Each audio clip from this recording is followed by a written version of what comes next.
예, 여러분 반갑습니다. 5월 달에 이제 등교 계약을 한다는 말이 있는데, 예, 빨리 여러분들도 등교 계약해가지고 선생님들, 친구들 보고 싶죠? 예, 선생님도 마찬가지입니다. 일단 수업하겠습니다.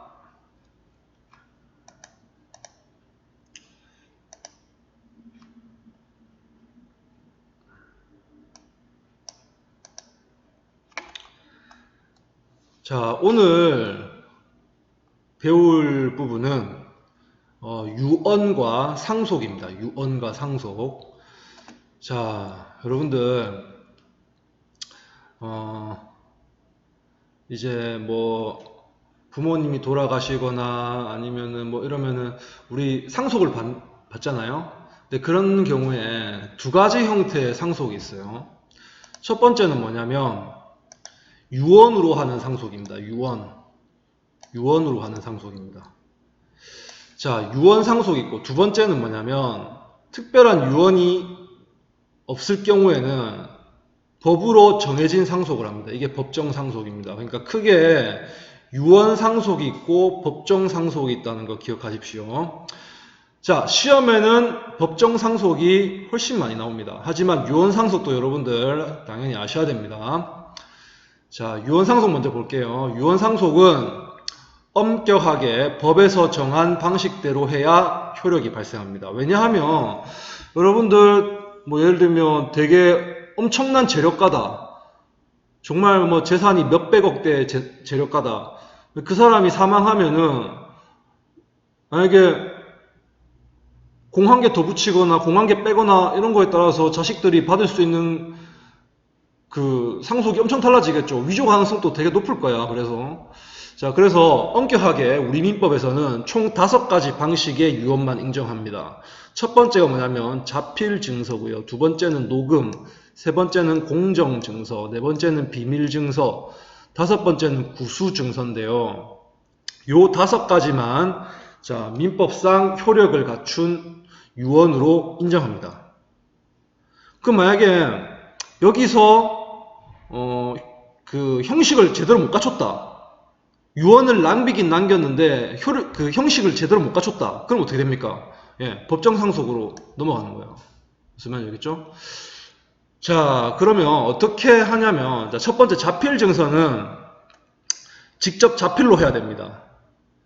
여러분들이 선생님 저는 글씨체가 안 예뻐가지고요. 전 유언 남길 때 그 한글 타자 쳐가지고 할게요. 안 됩니다. 직접 자필로 해야 되고요. 그 다음에 유언을 남기고요. 그러니까 뭐 나는 우리 와이프한테는 얼마를 주고 우리 딸한테는 뭐를 주고 우리 아들한테는 무슨 집을 주고 뭐 이런 거 유언 남기고 그 다음에 마지막에 연월일 쓰고요. 주소 쓰고 성명 쓰고 그 다음에 직접 날인 해야 됩니다. 도장 아니면 사인. 요 중에서 단 하나라도 빠지면 자필 증서 유언으로 효력을 갖춘 유언으로 인정하지 않습니다. 그러니까 다 적었는데 만약에 집 주소를 안 적었다. 뭐 땡이에요. 그럼 어떻게 돼요? 법정 상속으로 넘어가는 거야. 무슨 말인지 알겠지? 그러니까 엄격하게 합니다. 정말 엄격하게. 무슨 말인지 알겠죠? 자, 녹음은 그 유언에 잠시만요.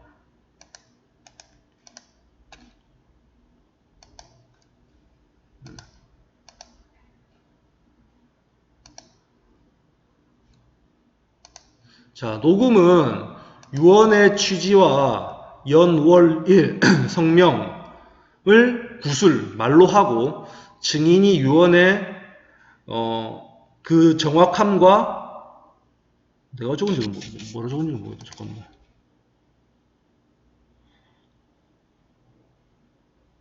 성명을 구술한다. 그러니까 녹음도 이것도 사실은 이걸 인정받으려면 되게 어려워요. 녹음도. 유언 취지, 연월일, 성명 이런 거 다 적고 증인이 유언에다가 이게 정확한 유언이다라고 막 얘기하고 성명도 얘기하고 이 중에서 하나도 빠지면은 효력이 없어.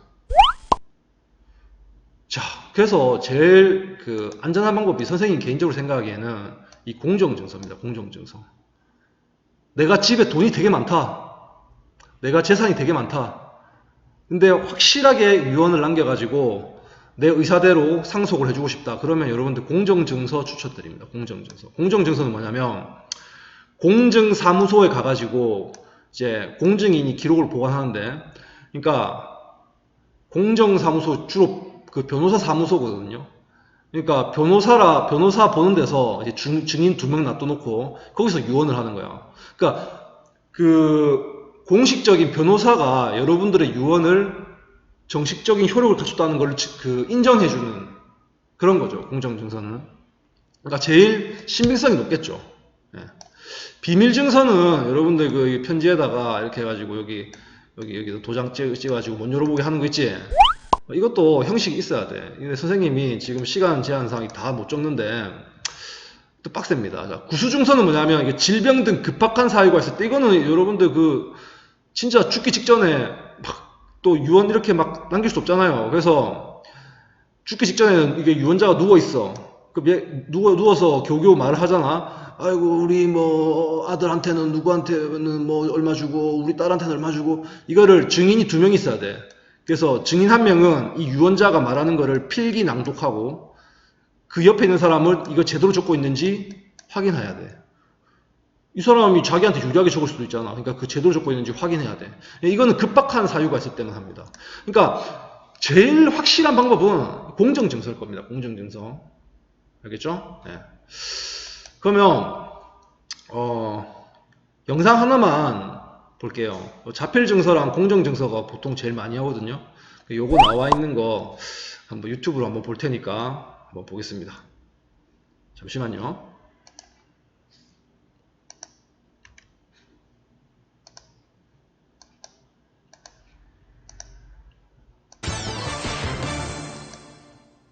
이 재산 상속 문제로 가족 간에 다투는 경우가 그리 적지 않습니다. 특히 법에서 정한 상속 비율에 따르지 않을 때 일이 더 복잡해지죠. 오늘 경제 돋보기에선 상속 분쟁을 막기 위해 꼭 필요한 유언장 작성법에 대해 알아보겠습니다. 김용태 기자입니다. 재력가인 할머니가 자식도 손자도 아닌 제3자에게 재산을 상속하겠다고 선언합니다. 이게 내가 새로 작성한 유언장이다. 잠숙자 전 재산은 내가 죽은 후에 고은성에게 증여한다는 내용이 담겼다. 현행법상 상속재산은 배우자 대 자녀가 1.5대 1의 비율로 받게 돼 있습니다. 하지만 드라마 속 주인공처럼 이 비율에 따라 나눠주고 싶지 않다거나 가족이 아닌 다른 사람에게 물려주고 싶을 땐 반드시 이런 유언장이 필요합니다. 장숙자의 전 재산은 고은성에게 상속한다는 식이 되겠죠. 이 유언장이 법적 효력을 가지려면 우선 작성 날짜를 연, 월, 일까지 적어야 합니다. 또 반드시 주소가 포함돼야 하고 본인 이름 옆에 도장을 찍어야 합니다. 지장도 관계없지만 중요한 건 모두 손으로 직접 써야 한다는 겁니다. 컴퓨터로 작성한 건 효력이 없는데 이건 유언자의 진위를 확인하는 절차라고 생각하면 됩니다. 다만 이런 자필 유언은 여전히 위조 가능성이 있고 사후 법원 검증 절차를 거쳐야 하는 번거로움도 있습니다. 이런 단점을 보완한 게 공증 유언입니다. 증인 2명이 지켜보는 가운데 변호사 같은 공증인 앞에서 유언 내용 말하면 이걸 문서로 만들어 보관합니다. 별도 검증이 필요 없는 대신 상속 재산의 0.15%가량 수수료가 발생합니다. 물론 이렇게 해서 유언장에 효력이 생긴다 해도 자식이나 배우자가 자신의 상속분을 되찾겠다고 소송을 제기하면 법정 상속분의 최대 2분의 1까지 돌려받는 예도 있습니다. SBS 김용태입니다.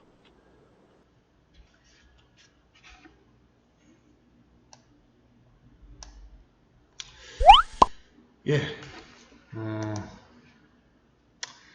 잘 보셨죠? 그래서 유언상속은 자필증서, 녹음, 공정증서, 비밀증서, 구수증서 총 5가지가 있고 이 5가지 이외에는 유언으로 인정하지 않습니다.